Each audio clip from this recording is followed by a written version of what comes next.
Às vezes eu tenho a sensação de que nós vivemos num mundo de plena nostalgia. Eu fui ao mercado hoje, por exemplo, dando uma olhada nas gôndolas e eu notei que várias marcas, várias empresas fazem esse apelo à nostalgia. Apenas para citar um exemplo aqui, eu vi uma latinha da Pepsi estilo retrô, com o logo antigo da Pepsi, e isso se estende para diversos outros contextos. Coincidentemente, hoje eu estava no Instagram também dando um scrolling na tela e me deparei com uma camisa do Cruzeiro. Sou de Belo Horizonte, então obrigatoriamente sou cruzeirense. Me deparei com uma camisa do Cruzeiro de 1993, muito bonita, diga-se de passagem, à venda. Então os exemplos são inúmeros. A Sony, apenas para citar mais um caso, lançou recentemente uma versão comemorativa do PlayStation 5 com o logo antigo do produto. Foi um sucesso de vendas e esse sucesso de vendas ele expressa, não apenas no contexto da Sony, mas em todos os demais contextos, o fato de que as pessoas parecem ter uma afeição especial por aquilo que as leva ou aquilo que as coloca diante do passado. Nos resta saber, levando em consideração que o nosso objetivo aqui é olhar para o comportamento humano, é o objetivo desse canal, por que isso acontece? Porque não podemos de modo algum acreditar, não sejamos ingênuos, de acreditar que as marcas fazem isso para fins ou por fins estéticos. Evidentemente não é o caso. A publicidade faz esse movimento porque isso deságua em retorno financeiro, em lucro. Agora, o que nós temos que perguntar é por que isso acontece. E acredito eu que o encaminhamento da resposta se coloca numa frase de Sigmund Freud, né, talvez aí o nome mais conhecido da história da psicologia, quando ele disse que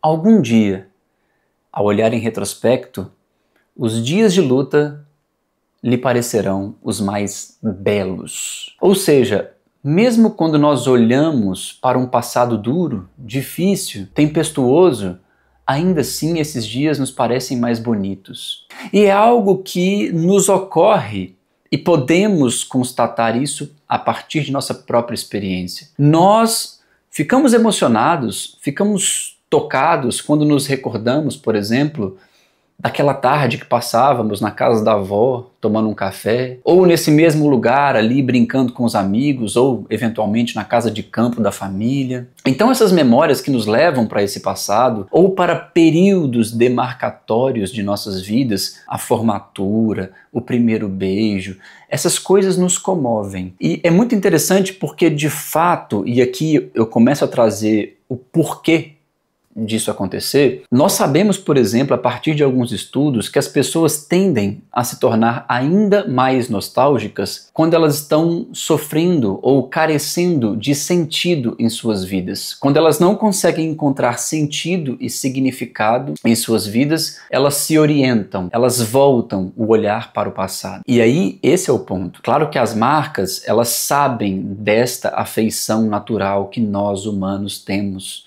quando confrontamos o passado. Eu terminei há pouco de ler um livro que trata desse tema, inclusive, de um autor chamado Steven Heine, que é talvez o mais importante, o mais proeminente nome num campo da psicologia que veio a ser conhecido como psicologia existencialista. E ele tem uma tese muito interessante a fim de justificar esse fenômeno. Ele diz que isso acontece porque olhar para o passado é um dos mecanismos que temos para conferir sentido para nossas vidas. E isso acontece porque o passado ele traz um significado para quem nós somos hoje. Nós, quando nos afirmamos, por exemplo, como doutores, eu sou um doutor, só podemos fazê-lo a partir de uma sucessão de eventos que aconteceram no passado. Ou seja, tivemos que estudar, tivemos que procurar um orientador. Esse orientador nos ajudou naquele processo burocrático que envolve um doutorado.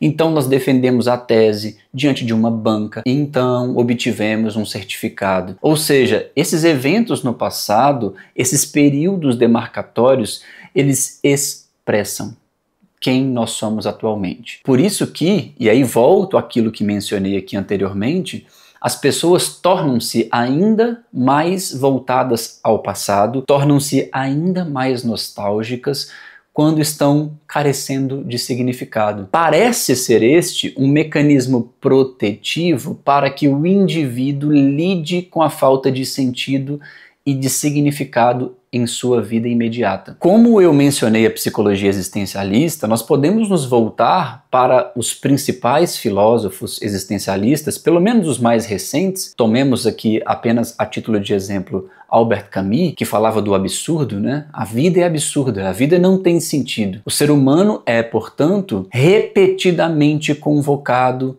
a encontrar um sentido para a sua vida. Daí vem a noção do existencialismo de ser humano autodeterminado. Nós somos capazes de nos lançar sobre nós mesmos, de modo que possamos definir o que é o ser humano. E esse é um ponto central aqui. À medida em que esse significado não pode ser encontrado lá fora, à medida em que eu preciso emprestar a minha intencionalidade como ser humano para observar a realidade e conferir a ela um sentido, eu preciso então, defende o existencialismo e, consequentemente, a psicologia existencialista, que nós precisamos encontrar sentido e significado para nossas vidas. Como fazemos isso?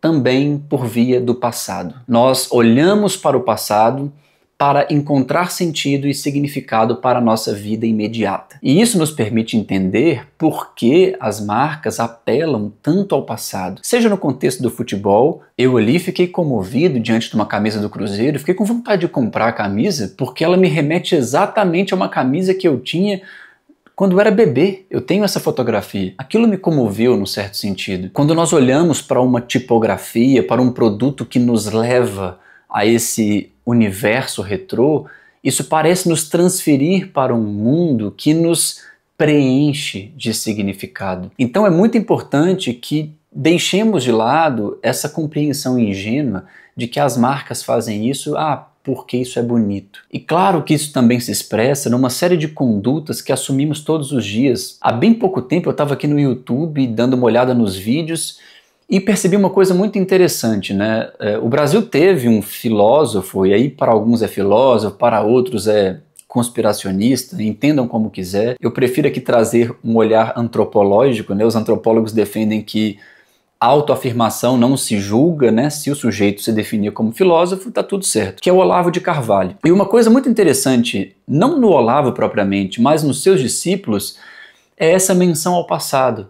A essa noção de que a Europa decaiu, que a Europa perdeu seus valores. E nós podemos ver essa expressão desse culto ao passado em comportamentos. Os sujeitos têm um jeito de falar. Eles têm um jeito de vestir que remete ao passado, né? Parece um lord inglês, um sujeito que, sei lá, vivia na Inglaterra do século XVII, alguma coisa do tipo, fuma um cachimbo, inclusive. E não pensem que isso é uma exclusividade, uma distinção da direita. À esquerda, nós podemos ver pessoas vestindo como se fossem Elis Regina. São pessoas que parecem ter saído do Brasil das décadas de 60 e 70. Então, a despeito de posições políticas, esse não é o ponto aqui, nós vemos que, numa série de escolhas que fazemos, há um olhar afetuoso, há um olhar generoso quando estamos diante do passado. Como sempre, esse é o meu esforço primordial aqui. Eu quero te mostrar o fenômeno, de modo que você possa ganhar sobre ele algum discernimento, porque certamente você perceberá isso em algum contexto da sua vida. Você vai ver que o seu passado lhe oferece sentido, lhe oferece significado. E sendo isso o caso, isso certamente influencia suas decisões, suas escolhas, seus comportamentos. Por fim, como sempre faço, não deixe de deixar o seu like aqui no vídeo. Se tiver alguma dúvida sobre o tema, algum comentário específico, se você discordar ou concordar, deixe também o seu comentário aqui no vídeo. Isso é sempre muito importante, gente, para que mais pessoas possam assistir esse vídeo e para que eu possa seguir fazendo os vídeos, consequentemente. Então, não te custa nada, deixa o seu like. Se tiver alguma dúvida, se tiver algo a dizer, pode deixar aqui nos comentários também. E nos vemos, então, num próximo vídeo.